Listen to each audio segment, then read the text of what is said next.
Hi, my name is Kevin. I want to talk to you today about something that people shouldn't know about when they're buying a car.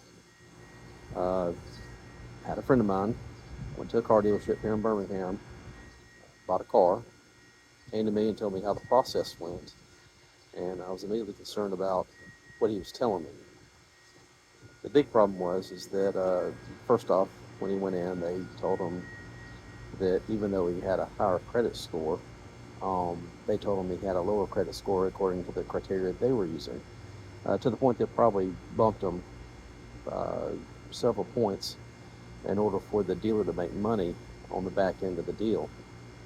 On top of that, while he was closing the deal and signing on paperwork, this is something you should be aware of, is you need to be very wary when the dealer or the salesperson or the finance manager pulls out an iPad and starts going through the paperwork and the contract via the iPad or electronically, and having you basically, instead of signing, which allows you to read to a certain extent the paperwork if you so choose, is basically just for you to just tap on a button on the iPad that acknowledges your signature, and it digitally puts that signature onto the contract. The problem is with this, they can add a lot of stuff to your contract, service contracts, protection packages, so forth, add-ons, whatever it happens to be. They can add on a bunch of stuff. In this particular case, when I reviewed this contract, and granted, I sold cars for about 4 years, so pretty familiar with the contracts, and it even took me a little bit of time to go through these things to figure out how much they were charging and what they were charging for. But they nailed him for about almost $8,000 in extras on his contract. So in the grand scheme of things, really they bumped him to a contract that was about $40,000 when it should have been more around about $32,000, and with his down payment should have been about 30. So basically, what they did is they rushed him through the process of here, click here, click here, click here. Don't worry about reading that. Click here, just click this. And while there is a convenience factor, because they know by the time it's all said and done, somebody's probably been in that dealership for 2, 3, 4 hours, and they just want to get the hell out of there. And so they play on that.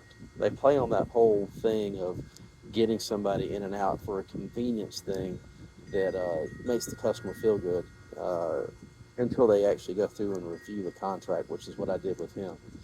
Uh, if something like this happens and you get done and everything, make sure you get home and get that piece of that contract. And sometimes what I'm hearing, and I don't know if it's here in Birmingham, but I've heard from other places, they don't actually give you a physical copy of the contract. They give you a little SD card that's got the contract downloaded digitally onto it, and they say to pop it in your computer and you can read it when you get ready to, or whenever you get ready to print it off, so you can take the paperwork to the tag office. Um, so by then, it's kind of too late, especially if you waited for a while. It's kind of too late to realize that how bad they drove it balls deep in you on the contract and how much extra they added to it. In this particular case, with his contract, he's probably paying an extra 175, $200 a month on his loan because of that. And in this particular case, his car was still under a factory warranty, which he didn't need all the extended service contracts and whatnot. And bear in mind, with these extended service contracts, a lot of these you can buy after the fact on your own and get them for far less. I think one of those contracts that he got sold on was $4,550. Then he had an additional one that he got charged for 500. Essentially, it looked like it was the same kind of contract, just on a smaller fee. But nonetheless, the fact of the matter is that there's plenty of places out there you can go shop for your own extended service contract if you want one. They can come in handy. I get that, and especially with the cost of repairs, probably not a bad idea to get one. It'll get you up to 100,000 miles just in case there's any repairs once the factory warranty wears off. So I would suggest doing your homework ahead of time. If you want to do an extended service contract, you can buy one on your own and tell the dealer, hey, look, I've got one squared away. I don't need that. Because you have to understand, any kind of product that the finance manager sells, they want to make money on, which is understandable. It's the American way: make money, make a profit. Except the problem is they're making huge profits on these items that you can pay literally pennies on the dollar for compared to what they're charging you. So if you do find these items in your contract, you have the right to call the company that's on that contract. The dealer won't rescind it, but you can call the company that's on the contract and say, look, they charged me for this. I didn't see it. I know it says I authorized it, but they rushed through my contract, and I don't want that. I've got something else I can get that's a lot cheaper. That's going to cover me for the same coverage that I need on my car. And so they'll get, and those finance, so those insurance, their insurance companies, essentially what they are, they're going to fight you tooth and nail. Hey, you don't need to do that. That's going to hurt you. Blah blah blah blah blah.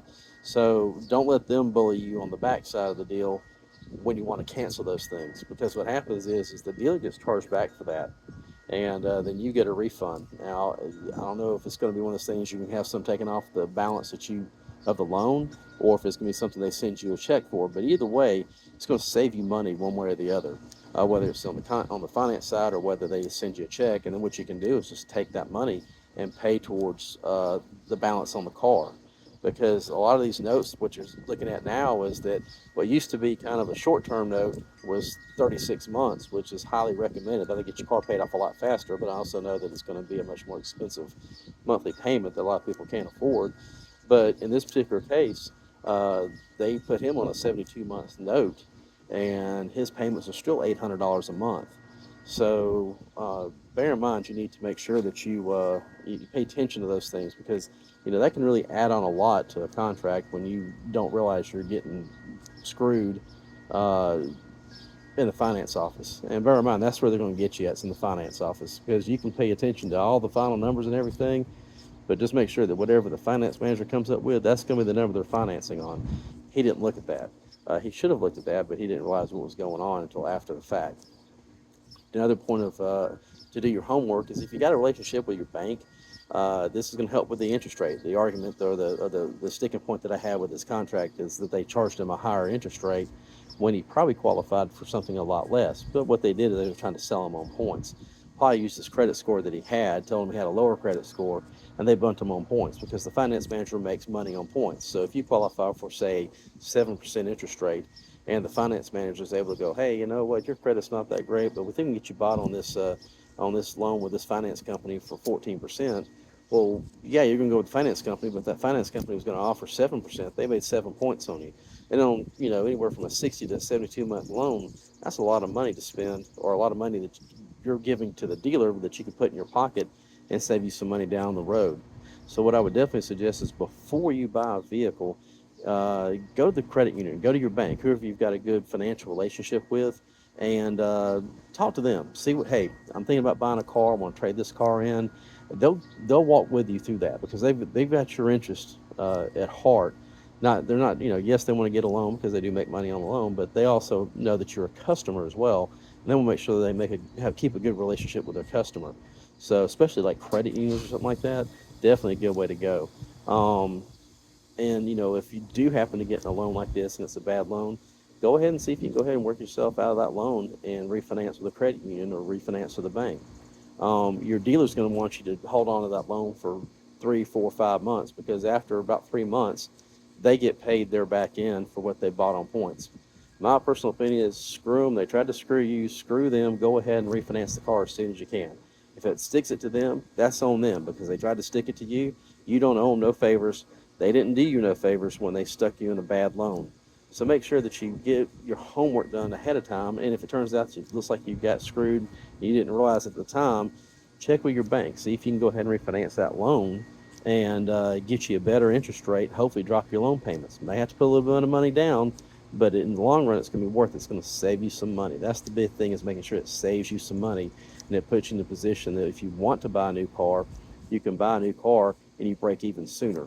That's one of the issues that's going on right now also with these car dealers, is that the cars have gotten so expensive.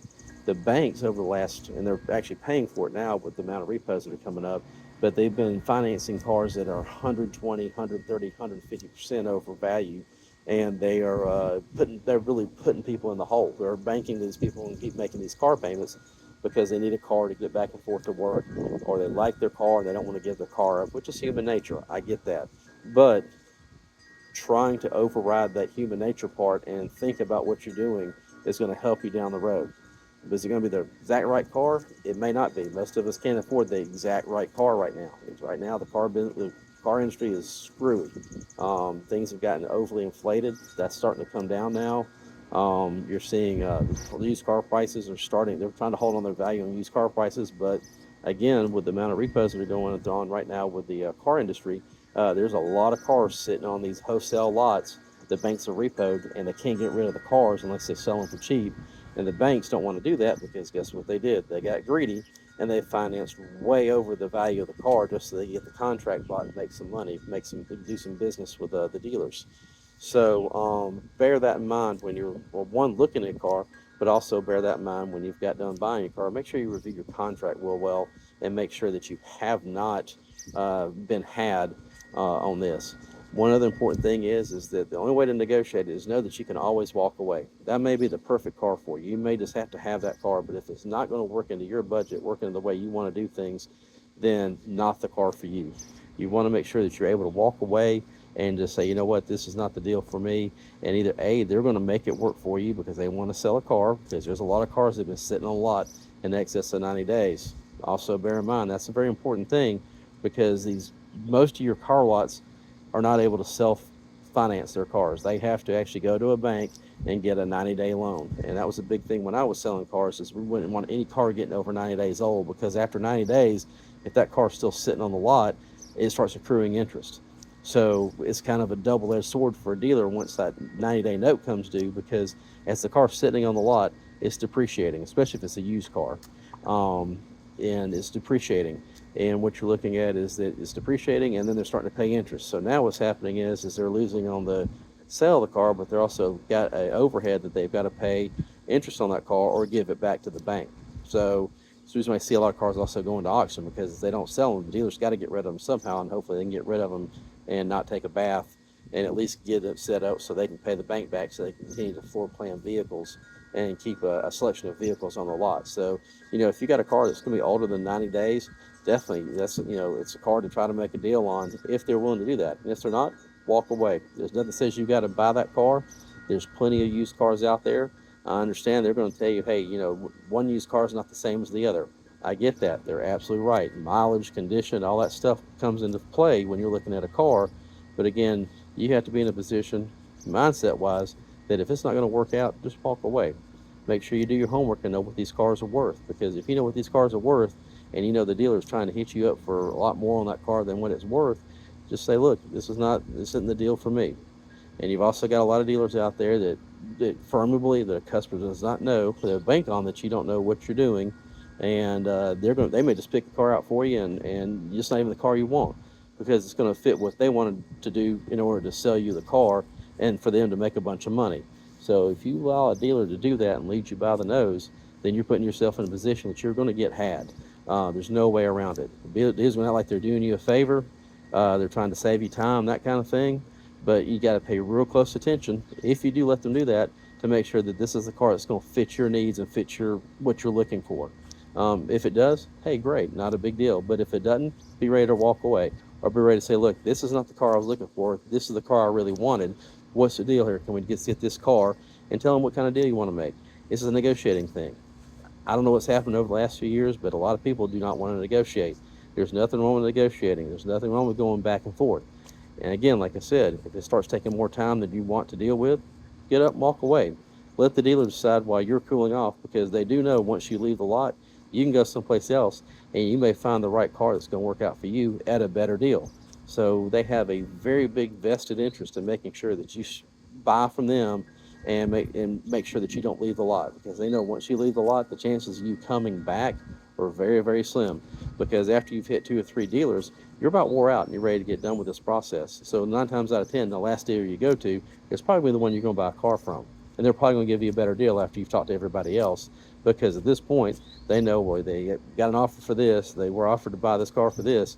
So if we come under this, we're still making a little bit of profit, which is okay. And but we're able to make a deal and save them some money compared to the other dealers. So again, like I said, be able to have that mindset, just walk away, but that you don't need that car that bad. Anyhow, that's some things I've seen with a friend of mine that bought a car, and it's something kind of that seems to be a common occurrence in the car business right now. To kind of give you guys a heads up and try to make the best decision possible when you're buying a car. Hope you have a good day, and I hope this helps. You have a good day, Val. Bye.